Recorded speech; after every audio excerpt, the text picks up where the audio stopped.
Nananawagan ng hustisya ang pamilya ng isang 22 taong gulang na miyembro ng LGBTQIA+ community at college student matapos itong matagpuang patay sa Barangay 1, Malaybalay City, Bukidnon nitong Lunes ng umaga, Hulyo 27. Kinilala ng pulisya ang biktima na isang Nielbert Dongo Benito o mas kilala bilang Betty, isang office administration student sa Mindanao Arts and Technological Institute at residente ng Procjes Barangay Sumpong.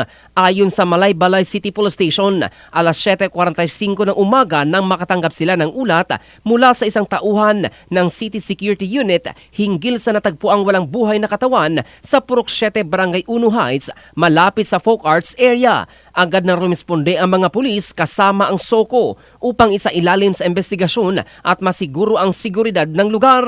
Sa paunang investigasyon, natuklasang nagtamo ng matinding pinsala sa ulo ang biktima na pinaniniwala ang sanhi ng paulit-ulit na paghampas gamit ang matigas na bagay. Patuloy ding sinusuri ng mga investigador ang iba pang pangyayari sa pinangyarihan upang matukoy ang kabuuang detalye at motibo sa krimen. Batay sa mga testimonya ng mga saksi at mga ebidensyang nakalap, sinabi ng pulisya na natukoy na nila ang suspect sa krimen.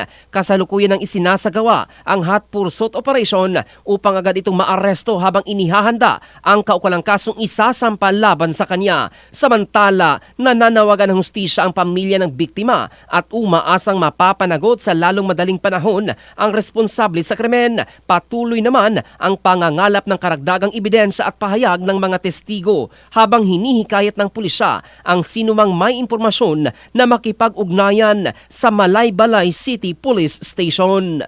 In the heart of changing lives, ito si Jofel Candado ng Brigada News Philippines, the Music and News Authority.